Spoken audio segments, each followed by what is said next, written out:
tetap berkaya Mas ya, tetap berkaya. Tunjukkan kalian di medsos. Pak Priyo tidak akan tutup mata. Setiap juri RGN dia loyalitas di medsos pasti dilihat, pasti dibuka. Disitulah Pak Priyo pengen tahu siapa sih Arif nih, rajin banget nih. Penasaran kan Pak Priyo? Coba tugaskan di Bandung. Saya dulu seperti itu, dari mulai pertama Pak Odi ya, semua juri diwajibkan untuk promo sangkar waktu itu. Karena kenapa? SK turun dari loyalitas. Sejauh mana kita membangun organisasi tanpa produk raja tidak mungkin ada RGN. Tanpa produk raja tidak ada lomba-lomba besar RGN. Itu yang disebutkan Pak Priyo. Dan waktu itu saya pernah ranking ketiga di promo produk raja, makanya saat itu saya mungkin mulai berangkat naik ke pusat. Ya saya akan seperti itu. Penasaran nih Pak Priyo, ini kok rajin banget tiap hari promo lomba, entah kita tugas atau tidak, apa aja, naikkan aja. Pak Priyo pasti ingin tahu siapa nih orang nih rajin banget. Penasaran ini, pasti dipanggil dan selesai. Saya yakin. Jadi saya menambahkan sedikit loyalitas yang disampaikan Pak Fandi bahwasanya integritas sosial media hubungan kita di antara IO di IO kita sendiri tidak hanya cukup di penjurian, etika kita, sopan santun kita mungkin ketika kita bermain di IO lain kita bisa menempatkan. Nah kenapa? Jika kita terlalu over, tidak masuk permintaan saat kita tugas pasti diukur. Itu sudah bukan yang asik. Mungkin teman-teman juga pernah mengalami seperti itu ya. Karena kita mungkin semua berangkat dari pemain, baru kita bagus nih, layak. Karena dibuang, kita masuk ngamuk-ngamuk lah ini loh. Suatu saat pasti kita dibalas. Saya pun dulu seperti itu. Tapi saya pelajari, saya cukup tahu. Karena mereka pasti akan main di IO saya. Dan mereka sebetulnya membohongi diri. Mereka pasti juga merasakan sebetulnya sakitnya seperti apa. Jadi itu teman-teman, jaga nama RGN. Ini awal, ini baru berdiri, kita baru berjalan. Jaga kompakan, kita sakit satu sakit semua. Tunjukkan loyalitas, membawa sukses, rame, otomatis sudah kita besar. Kan gitu. Gak lucu kan? Kita udah gak loyalitas kurang, promo kurang, pertemanan terbatas, gak di line up, teriak-teriak, ngomong ke orang lain, dan kita mana loyalitas kita? Kita tugas jadi percaya, akhirnya kecil, sepi. Apakah kalian berpikir kita sudah diberikan tanggung jawab? Bagaimana teman kita yang masih duduk di rumah gak dapat tugas? Disitulah kita belajar sebagai dewasa, terutama IO kita. Mungkin hanya itu yang bisa saya sampaikan. Semangat dari teman-teman. Saya akan coba ya RGN, karena selalu diucapkan ya Pak ya, penyemangat. RGN. Ya, bertanggung jawab, jujur, tegas dan adil. Nah, itu kalau dipanggil RGN, bertanggung jawab, jujur, tegas dan adil. Ya, saya dua kali ya, RGN bertanggung jawab, jujur, tegas dan adil. Saya ulang lagi, RGN selalu dia itu akan selalu disampaikan di saat kita penjualan di pusat. Itu jalan kita, semangat kita. Bahkan sekjen Pak Priyo ada pasti sebagai motivasi, sebagai semangat, sebagai ikon kita ya. RGN bertanggung jawab, jujur, tegas dan adil. RGN selalu di adil. Terima kasih. Assalamualaikum warahmatullahi wabarakatuh. Assalamualaikum warahmatullahi wabarakatuh. Waalaikumsalam. Salam sejahtera buat kita semua, salam sehat dan salam RGN. Jadi ada beberapa himbauan ataupun pandangan yang telah disampaikan oleh mentor-mentor, termasuk juga Pak Yuli. Jadi saya mengutip 3 hal tersebut. Kalau Pak Yuli tadi menekankan teori, Kenapa Pak Yuli itu menekankan teori? Karena untuk memutuskan sesuatu yang benar itu, teori dan praktek itu sejalan. Kalau kita bisa mensejajarkan teori itu dengan praktek, maka kita ketemulah kebenaran di situ. Kalau kita menilai asal-asalan tanpa menggunakan teori, nanti kelakuannya apabila terjadi protes, kita tidak punya kemampuan untuk menjawab sesuai teori yang dilaksanakan. Itu poin. Nah, jadi bagaimana juri yang hebat, juri yang punya kemampuan, dia sudah menjiwai teori itu dan itu yang dipraktekkan di lapangan. Dia tahu ini buruk sesuai teori atau tidak. Apa itu teori? Kalau teori itu kriteria yang akan kita laksanakan. Jadi kutipan-kutipan dari teori itu, irama lagu ini burung sudah berirama atau belum?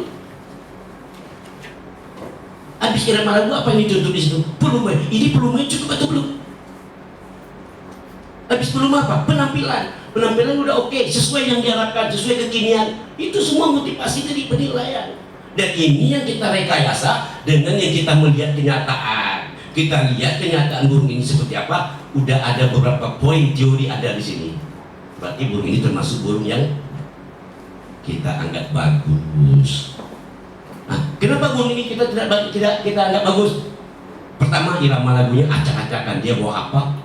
Ini suara apa? Kita tidak burung itu berhasil dong Pak. Kenapa tidak dapat? Saya nggak tahu Pak dia baca apa. Kenapa? Tidak ada dalam teori. Yang saya butuhkan irama lagu. Irama lagu itu apa? Dia bawa lilin seperti lilin, dia bawa kenari seperti kenari. Kalau masih suara hutan, Anda tahu nih suara apa yang dibawa? Berarti burung ini kan masih burung hutan bau-baunya. Berarti secara teori kita belum dapat irama dari burung tersebut. Itu sistem yang ditanyakan oleh Pak Yuli tadi. Memasukkan teori ke dalam praktek dalam bekerja. Kalau kita tidak paham teori, kita tidak akan maksimal untuk mengambil satu keputusan dan menjawabnya juga nanti akan acak-acakan. Abi-abi, apa itu istilah abi kayak pantun kita tengok tuh. Burungnya abi-abi, itu pantun tuh abi-abi. Nah itu yang terjadi. Kenapa? Tidak matang ya kita berteori. Nah itu dari Pak Yuli. Sudah tuh saya kutip dari Pak Bandi. Kebutuhan dari NKRI ini apa? Loyalitas. Kalau kita ingin bergabung dalam satu organisasi, kita sudah punya kemampuan untuk melakukan loyalitas. Apa loyalitas? Kepedulian dan rasa memiliki. Kalau Anda tidak merasa memiliki, ya ngapain bergabung? Untuk membuktikan rasa memiliki apa? Agungkan NKRI. Tampilkan ke permukaan. Ini loh NKRI, ini loh. Perkenalkan kepada publik kalau NKRI itu begini. Salah satunya tadi posting dong produk terbaru dari RGN. Ini kepedulian, ini merasa memiliki. Itu lakukan. Iseng-iseng ke rumah ada produk baru itu harga untuk mendapatkannya new apa? Kan nggak mudah seliput-seliput itu. Nah, tapi sebelum kita meliput, kita paham dulu ini sangkarnya istimewa sangkarnya di mana? Dibanding sangkar ini. Kan begitu. Jadi apabila terjadi diskusi tanya jawab, kita bisa menjelaskan. Inilah kelebihan kanan LRI. Itu yang dibilang loyalitas, merasa memiliki, ada kepedulian di situ. Kalau bahasa Mas Arif tadi saya tangkap apa? Integritas. Apa yang dimaksud dengan integritas? Mampu menampilkan kebenaran, kejujuran. Kalau kalian sampingkan di situ, jangan gandengkan kejujuran di situ. Itulah integritas. Anda bertanggung jawab kemana pun harus siap. Kenapa? Di samping Anda itu kebenaran. Kenapa ini bisa benar? Karena saya jujur di sini. Itu integritas. Tanpa integritas apa? Nggak ada dianggap kita. Tidak ada orang mati gara-gara jujur. Tidak ada. Tidak ada orang miskin gara-gara jujur. Tidak. Pertama kali jujur sama diri sendiri loh. Mata uang berlaku di mana-mana itu kejujuran. Aku suka sih Milan, apa dia jujur? Simpati aku. Tapi nggak tahu, udah tahu mami. Kenapa? Karena ada kejujuran yang kuliah. Udah ngapain orang sibuk-sibuk pada dia itu? Itulah poin. Banyak orang yang pintar, jenius segala macam. Tapi apa? Karena ada tidak kejujuran di situ. Siapa yang menilai kejujuran? Praktek kita dong. Yang kita tunjukkan sehari-hari. Sikap, attitude. Disitulah mencakup satu penilaian kepada diri. Makanya tampilkanlah kejujuran. Kalau tidak perlu berbohong, ngapain harus berbohong? Lebih baik Anda pilih dia. Jangan Anda jawab. Kenapa? Begitu Anda jawab, akan terjadi kebohongan. Jangan jawab. Berarti Anda sudah menghidupkan kejujuran. Kenapa? Mematikan kebohongan. Tapi Anda ucapkan juga bohong itu, berarti bohong itu masih hidup di diri Anda. Jadi kalau supaya kita menjawab itu karena kita berbohong, jangan jawab. Itulah sikap untuk mendirikan salah satu kejujuran. Berarti yang ada pada diri ini jujur. Kita tidak akan ucapkan. Kita tahu kalau saya ucap ini bohong, jangan ucapkan. Dan itulah salah satu yang saya tekankan kalau masalah jam terbang, ya mentalitas. Saya rasa kita udah cukup lah. Udah punya kemampuan. Kalau nanti ada selang-seling, ini seperti adik kita yang wanita. Ini kan belum punya jam terbang. Tapi mudah-mudahan kalau dia bisa mengikuti, bisa mengamati bagaimana sistem tadi, dia paham, dia cerna dengan bagus, bukan tidak mungkin dia bisa jadi juri yang terbaik nantinya. Dan semua itu belajar dari intelijensi, kemampuan kita merubah keputusan. Kenapa? Sistem saat ini sudah individu, juri itu tidak dibimbing lagi oleh korlap IP. Karena sistem kekinian itu juri itu 4 orang, kau pilih sendiri, salah kau di situ. Petik sama kau sendiri, disitulah kemampuan Anda akan teruji. Ini yang berlaku sekarang. 24 jam tangan, nilai 66, udah kumpul, umumkan. Duh, ini kok gini judisnya, kiting seperti ini. Nah, ketahuan di situ. Ternyata akan lebih bagus. Nah, akan lihat di situ. Nggak ada lagi dibimbing-bimbing, nggak ada. Ini pikir ada mikir. Dan kita akan ke situ, seperti Mas Ari katakan. Jadi bekali diri itu secara individu. Putuskan sesuai teori. Nggak ada lagi kita lihat ini dan itu. Nah, itu kita akan ke situ begini nanti. Karena kalau nggak itu kita nggak laku. Dagangan kita amplet. Kalau masih berteori gaya-gaya burung seperti ini, nggak terpakai habis. Karena itu dijawab pasar seperti itu sekarang. Contohnya SKMN begitu buka itu 6 juta, 8 juta, 3 juta laku habis. Kenapa? Ada kepercayaan di situ. Orang nggak ragu. Orang nggak ragu bikin. Tapi begitu dia terseleo habis. Menciptakan memang gampang, mempertahankan jauh lebih sulit. Untuk apa kita bangun RGN dengan bagus, ternyata nanti di jalan ada yang mengkhianati kita, hancur, habis dong kerajaan ini. Kenapa adanya pengkhianatan? Untuk apa kita? Kalau berkhianat sama teman sendiri, kita capek-capek berjuang menegakkan RGN, nanti kita hancurkan dengan cara kita sendiri. Saya rasa itu bukan sikap kesatria bagi seorang teman.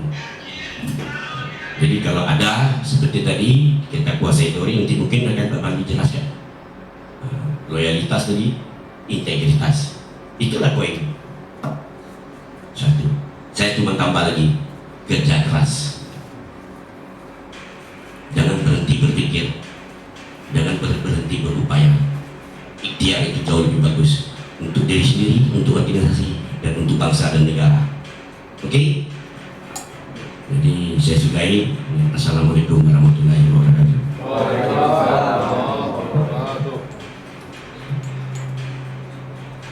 Assalamualaikum warahmatullahi wabarakatuh. Salam RGN buat kita semua.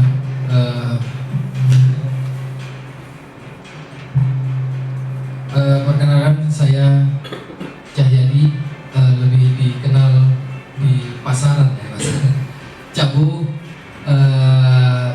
Untuk saat ini saya ditunjuk oleh pengurus dan Pak Prio sendiri pada saat setahun silam untuk memegang amanah sebagai Ketua RGN DPW Riau. yang insya Allah kita nanti sama-sama baik itu untuk senior dan segala macam yang ada di RGN, nantinya kita mencoba sama-sama kita perjuangkan ini RGN di Riau, khususnya di Riau. Yang saya hormatin ada Pak Bandi dari pusat, ada Mas Arif juga dari Jogja, dan juga pengurus-pengurus lainnya seperti Pak Yuli, ada Pak Uwa juga, ada Pak Rio juga, ada Andi Kiting, juri-juri yang lain juga. Selamat datang dan selamat bergabung di RGN. Mungkin tadi sudah dipaparkan dari senior-senior kita, terutama Pak Bandi juga. Kuncinya satu, kita mau bersinar, kita harus berjuang. Kita mau bersinar di Riau, kita harus berjuang. Apapun ceritanya, banyak konsep yang nanti bakal kita terapkan di Riau ini sendiri ya Pak Bandi ya. Baik itu nanti konsep seperti Viking Arena, dan juga saya pribadi dengan pengurus nanti akan menggojlok juri-juri yang pantas dan tidak pantas untuk bermain di 24 gantangan. Jadi sama-sama kita berjuang, sama-sama tunjukkan kinerja kita masing-masing. Kuncinya cuma satu, kita berjalan dengan kejujuran. Kita berjalan dengan kejujuran, kita berjalan dengan loyalitas, sama-sama kita menunjukkan kekicauannya Riau khususnya. Ternyata RGN ini nyaman untuk kita datangi. Itu kunci utama. Jadi tombaknya ada di mana? Di penjurian. Tombaknya ada di penjurian. Selama ini bukan kita tidak mau untuk membuka diklat khusus gitu loh. Kita buka secara terbuka, tapi kita lihat dan dari beberapa pengurus juga menyampaikan beberapa masukan. Banyak juri, banyak yang tidak jujur. Terus terang. Jadi orang-orang yang duduk di sini pada hari ini, menurut pengurus dan RGN DPW Riau adalah orang-orang jujur yang ada di Riau. Itu yang kita pertahankan, itu yang kita coba untuk terus pertahankan agar apa? Saya lebih baik, mohon maaf nih Pak Bandi, wah juri RGN bajingan, ketimbang dibilang oh bagus ya. Dibilang bagus hanya untuk hari ini, tapi kedepannya belum tentu. Tapi kalau udah ada kata-kata yang tersebut tadi, ini bakal terus. Ya, motivasi. Jadi saya minta kepada kita semua, khususnya juri, termasuk ada Kadif Pak Yuli di sini, teruslah kita berinovasi, tunjukkan apapun yang sudah kita jalankan, pertahankan, terus kita tambah untuk demi kebaikan. Dan Pak Bandi sendiri dan Mas Arif sendiri sudah tadi malam kita coba chit-chat untuk berbicara apa nih untuk kedepannya di Riau. Kita bakal melakukan nanti yang namanya 24 gantangan. Tapi tidak semua juri yang bisa kita bawa. Jawabannya ada di mana? Diri kita masing-masing. Kita layak, pasti kita dipakai. Kita tidak layak, motivasi untuk terus belajar untuk menjadi juri terbaik ya Pak. Dan tidak menutup kemungkinan dari kita yang duduk di sini akan kita kirim perwakilan untuk di pusat. Dengan apa? Kedepannya kita khususnya bagian kadif juri akan membuat rapor setiap RGN bertugas dalam bentuk apapun, siapapun itu yang tugas. Contoh ada Bang Fitra atau Akram, belum tentu ini kedua-duanya mendapatkan rapor yang baik. Dan satu lagi, perbaiki attitude kita, baik itu di lapangan ataupun di luar lapangan. Tunjukkan bahwasanya gimana kesannya supaya wah juri RGN gak bisa dimasukin nih gitu ya Pak Bandi ya. Nah itu yang harus kita lakukan saksikan bersama-sama kinerja keras kita, termasuk Pak De Yuli nantinya di sini. Ada Pak Uwo juga yang selalu monitoring terus. Mungkin dari saya sama halnya yang sudah diucapkan senior-senior, loyalitas, integritas, kejujuran, itu yang paling utama. Jadi alhamdulillah kita di sini hari ini diberi kesempatan langsung dari pusat untuk menghadirkan orang-orang penting dari pusat untuk menghadiri sertifikasi kita pada hari ini. Terima kasih. Selamat bergabung di RGN. Mari sama-sama kita perjuangkan RGN. Terima kasih. Assalamualaikum warahmatullahi wabarakatuh. Waalaikumsalam.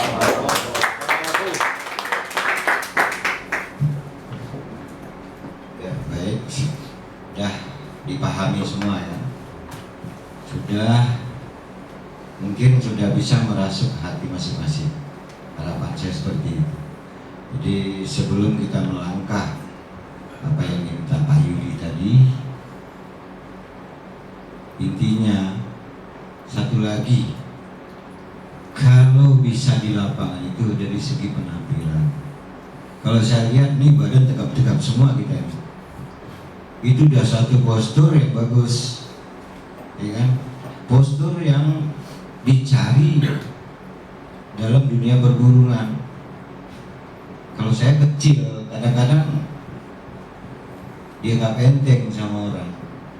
Tapi karena tadi kita bisa menyampaikan hal-hal yang benar, ya alhamdulillah belum pernah dilecehkan sama orang. Tapi kalau lihat kondisi badan Peri, kawan siapa yang gemuk siapa? Bowo ya. Nah, jadi di lapangan itu perlu penampilan kita sangat diperlukan, ya kan? Penampilan, kalau orang lihat kita penampilan dalam, ya contoh penampilan berpakaian, ya kan? Penampilan berjalan dalam penilaian, penampilan dalam pegang papan rekap, orang akan segan sendiri. Itu juga diutamakan. Berikutnya dari segi berbicara. Berbicara tadi itu yang sangat dibutuhkan juga. Karena kalau kita pandai memberi jawaban yang tepat, orang pasti puas. Ya, ini itu yang sedikit tambahan lagi. Nah, sebelum kita beralih ke fokus pokok utama, kita sampai jam berapa sih sebetulnya? Kira-kira begitu ya? Iya. Oke, kita nggak, kalau bisa lebih cepat lebih bagus. Karena ini serahnya jam 12 kita bisa istirahat. Jadi sebelum kita fokus apa yang kita inginkan hari ini buat kawan-kawan, mungkin ada sedikit ya. Kita berharap di sini untuk Bengkulu, untuk Pekanbaru, memang kalau saya lihat perkembangan belum begitu maksimal, ya, belum begitu maksimal. Dan saya juga lagi berbicara dengan Pak Herman Abbas juga, ya kan. Intinya begini, kita tuh kerjasama dengan agen itu sangat dibutuhkan. Kenapa? Kalau agen ya menjual produk RGN, Pak Priyo itu nggak tutup mata, pasti sedikit ada bantuan buat kita. Ya, makanya saya jujur aja datang sekalian untuk memberikan pengalaman buat kalian, memberikan sedikit ilmu buat kalian. Juga saya juga harus bagaimana produk di Pekanbaru tetap berjalan. Nah itulah saya coba melobi Pak Herman Abbas, ya kan, untuk bisa menempatkan atau suplai produk RGN di Pekanbaru. Itu harapan saya gitu juga dari pusat. Tugas saya juga seperti itu ya. Apa yang dikatakan Arif tadi benar. Kalau tidak ada raja, RGN tidak ada. RGN nggak akan ada kalau nggak ada raja. Karena awal dari penjualan raja itulah timbul dengan adanya RGN. Nah, ya mungkin apa yang disampaikan Arif tadi kawan-kawan mungkin juga bisa lihat ya kan, nanti kalau di Facebook nggak apa-apa, ambil pertemuan dengan saya, ambil aja, ya kan. Ada foto-foto produk ada di sana semua. Tekun share lah. Tolong dibantu. Bantu nge-share. Nah ini ya Ya, bantu bukan. di share. Share. Tapi kalau bisa nge-share itu tag saya, tag Arif, tag ketua yang bertemanan dengan Pak Priyo. Pasti Pak Priyo lihat. Nah itu harapan saya. Jadi intinya ada penjualan raja itu jauh lebih bagus daripada baru. Dan kita pun apapun yang kita harapkan, Pak Priyo nggak tutup mata. Pasti dia akan memberikan sesuatu. Jujur saya jujur ya. Saya kalau di Batam, karena penjualan waktu itu saya bagus, Pak saya minta bikinin lapangan, dikasih buat bikin lapangan. Itu sosoknya Pak Priyo. Kita minta apa? Pak bonus Pak, dikasih. Yang penting kan penjualan. Nah inilah untuk Pekanbaru, inilah tugasnya ketua juga, tugasnya Pak Kabid Penjurian juga, tugasnya Pak Pengawas juga untuk bisa menggenjot penjualan itu ada di sini, ya kan? Bisa eksis yang namanya, contoh lah saya bilang sekarang kayak jual kacang goreng di Jawa, Sakar RMI, baik kotak mengurai, itu kayak kacang goreng penjualannya, karena selalu Pak Priyo tuh bikin kelas Sangkar RMB bonus 5 juta, juara 1, 2 dan 3. Gila nggak? Padahal tiket cuma berapa? Sangkar kota, ya kan? Bonus 2 juta untuk Sangkar. Nah, jadi itulah sosoknya Pak Priyo tidak akan tutup mata terhadap kita, tentu akan memberikan bantuan. Nah inilah di samping tugas kita untuk penjurian juga tugas kita untuk memasarkan produk di di Subario lah terutama ini. Sumbar kan juga nggak ada ini, ya kan? Kalau bisa Pak Herman Abbas pegang 2 provinsi, alangkah lebih baiknya kesejahteraan juri bakalan bertambah. Yakin saya. Nah tapi kesejahteraan juri tadi tergantung dari kualitas kita dalam penjurian. Itu harus seimbang semua.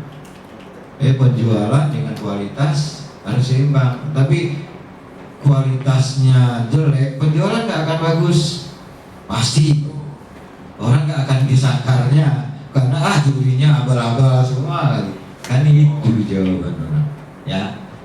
Nah kita mungkin itu sedikit apa. Nah kita kembali ini dalam masalah perburungan, kawan-kawan udah hafal semua kan apa yang dikatakan murai batu, kacer ya. Nah karakternya bagaimana, ya kan? Saya nggak perlu lagi terangkan karakter murai bagaimana, karakter kacer bagaimana, karakter lapot bagaimana, ya kan? Kita akan memasuki yang disampaikan tadi oleh Pak Yuli itu di teorinya dulu, prakteknya kan lapangan besok, ya kan? Jadi intinya di teori akan kita bicarakan sedikit buat kawan-kawan, ya. Oke, kita mulai. Atau minum dulu lah. Ngopi-ngopi silakan dulu ngopi. Ya, santai.